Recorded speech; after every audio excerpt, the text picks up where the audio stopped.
Thank you very much for this opportunity. My name is Junko Shiozawa and she is my daughter Kuri. Kuri has a very serious disease called DRPLA. It causes brain to atrophy, inherited progressing disease. And this disease inherited from her father, Chiaki. And I introduced the DRPLA, but you already did. So, okay, I want to tell our family story. I want to share. Kuri's father, Chiaki, was a TV director in Japan, and I was a journalist. And we made documentaries a lot, and we traveled to about 50 countries. Yes. And Kuri was born in 1995. And Kuri was very chubby baby and healthy baby. Yeah. And she had a very, very good memories. But I wonder she had a learning disability because the difference between what she could do and what she couldn't do was very severe. For example, she could memorize a very good everything, but she couldn't write the triangle like that. Yeah. And we moved to Hawaii when she was 6 years old. And we established video shooting companies. And she enjoyed Hawaiian life, like you. She had a lot of friends, and she had swim and dance. She really likes to go to beach and swim. But the first turning point came when Kuri was 8 years old. At that day, I think Honolulu Marathon. And she went to see the Honolulu Marathon with Chiaki. And she had first grand mal seizures. Yeah. And after each seizure, Kuri's cognitive ability began to decline. And she could no longer read the book, which she had memorized. Yeah, and we thought first it was an after effect of the seizures. And when she was 9 years old, she began to have other seizures. Maybe you know, like myoclonic seizures. And continued all the day, 100 times, 200 times. It was so hard. And she began to have problems with the fine motor skills as well as cognition. And she came back home from school. She asked me why I can't do it, and she beat her hand and legs. She was sad that she could not play with her friend anymore. And on the other hand, Chiaki, my husband, who had been kind to us, also started changing. He was always angry and became violent toward me. And he started causing trouble with neighbors and people at work. His behavior became coarse, and he became less and less able to do his job.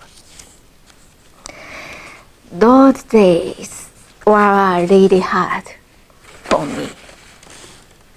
And in September 2008, I found the word DRPLA on the internet. I still remember that shock I felt at that time, because everything seemed to apply for Kuri and Chiaki. I felt like my life was over. And I felt like I lost everything that I loved about my family.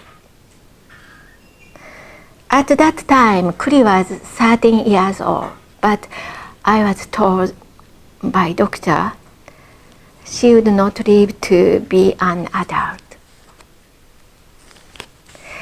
I cried a lot.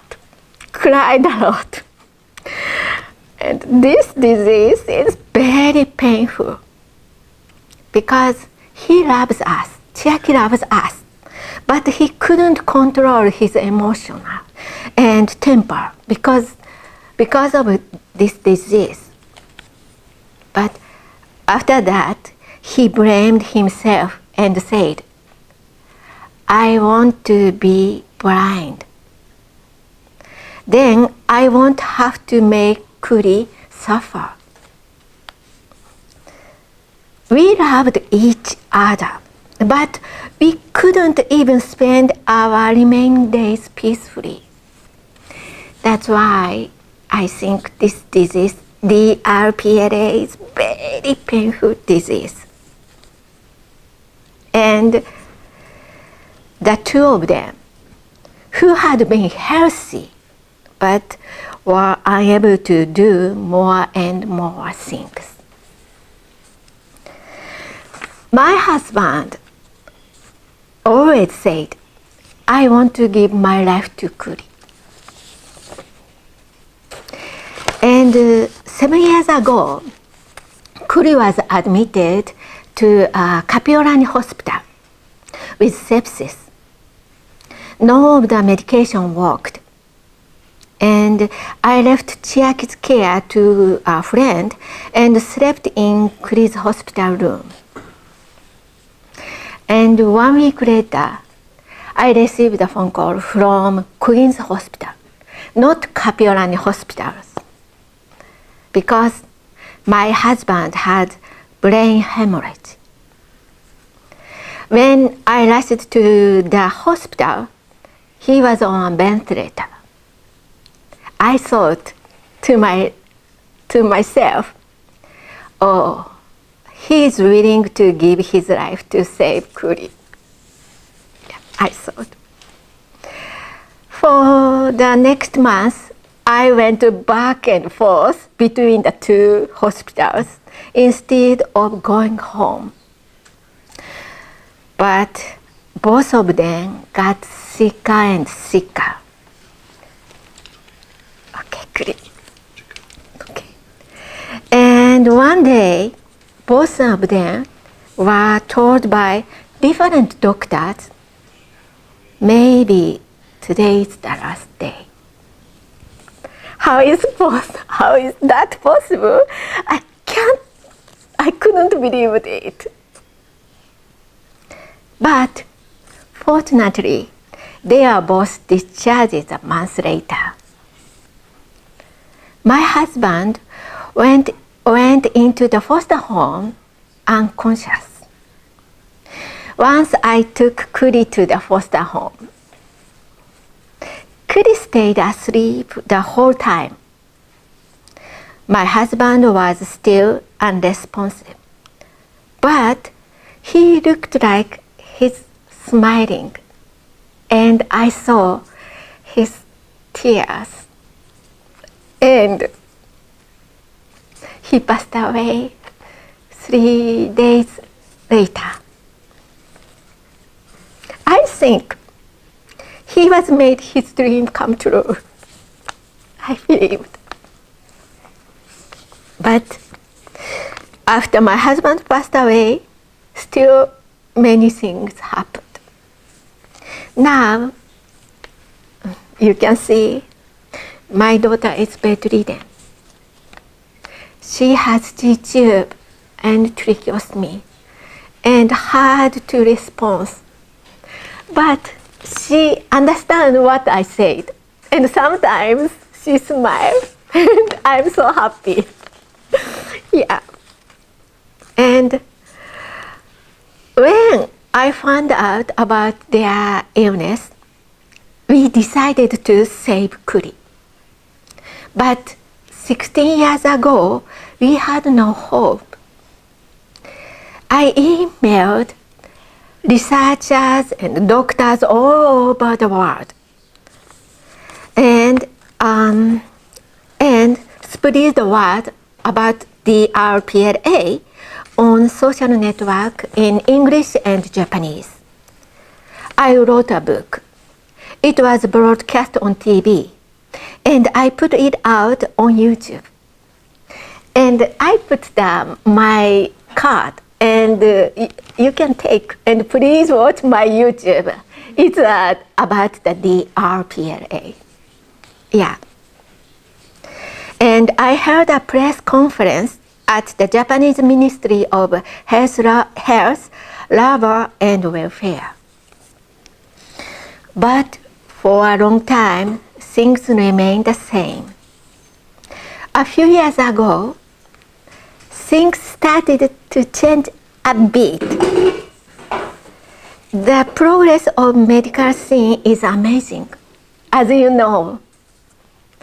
In 2019, Cure DRPLA was found in the US, and I joined as a board member. And DRPLA had its first clinical trial in New York this February. This thanks to the non-profit organization n-Lorem.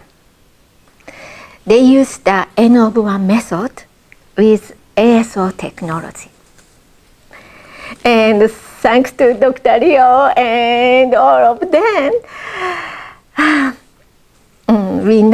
we applied the second clinical trial. Yeah, I'm so happy, but I'm scared. Yes. And we don't know if the drug will work for her. Now, her disease has progressed. But she and I both want to take this chance. And there are other families in the world besides Kuri who are fighting DRPLA. We believe that Kuri's clinical trial will help others. And I believe it will be useful in some way, not only for DRPLA, but also for the treatment of other diseases. I really appreciate all of them. And thank you for listening to our story. Although medical scene has advanced, there are still many people who suffer from disease. Each of them has a painful story, just like our family. It is you who can save us. Please put your passion into research. Please be there for the patient and their family. I beg you. And someday, Kuri and I would like to stand before you again. Then she will say, I will so much better. At that time, please be happy with us. Thank you very much for listening.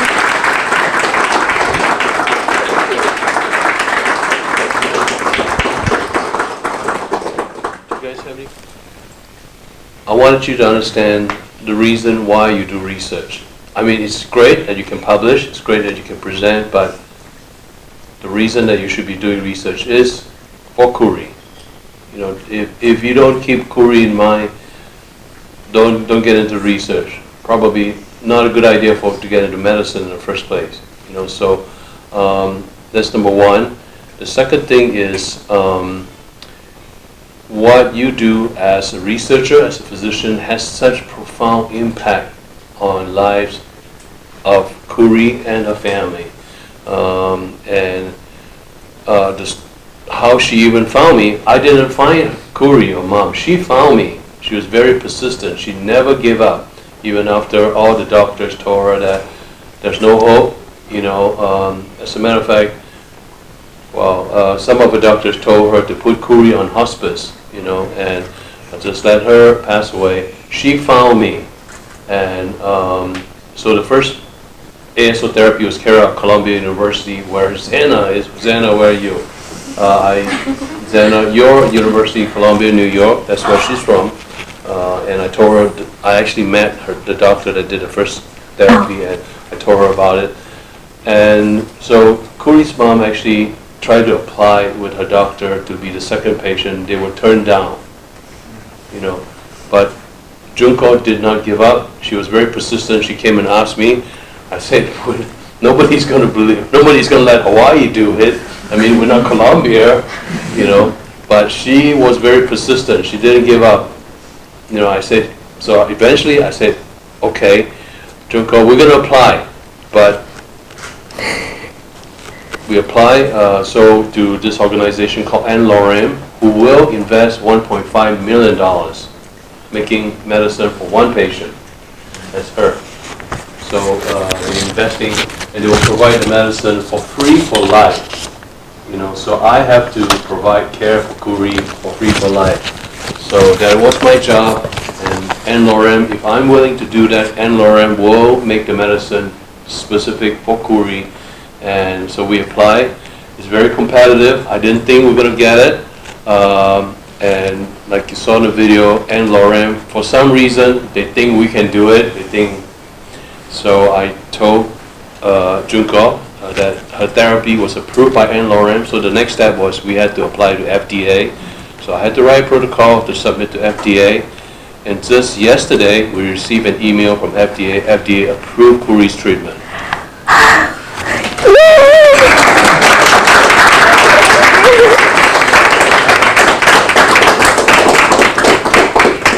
So she doesn't know that yet, but we just received an email from FDA. So for one patient, so she'll be patient number 2 in the world to receive ASO therapy for DRPLA. And so the next step, it's not done deal yet. The next step is we have to apply for IRB approval. And we have a doctor in town who agrees to do this for free for Kuri as well. So just want to let you know that if you guys can remember, never to take the hope of your patient and the family away. No matter what you feel, no matter how difficult, how high the bar is, you just have to do your best. And then everything else will open the doors. If I was thinking that if n-Lorem said no, I can't do it. If FDA says no, I can't do it. But so far, all the doors are opening for Kuri. So it's not opening for me, it's opening for Kuri and Junko. So always remember never to take the hope away from your patient. You are there for them. You are there to put yourself out there to do it for them. So I want to thank you, Junko and Kuri, today for coming in here to speak to these researchers and future doctors about the importance of research and the reason why they're doing research. So thank you for taking the time to come and talk to them. And we have still a little bit of work to do, but we were moving ahead with trying to get Kuri the treatment that she needs. So let's give Junko and Kuri a round of applause.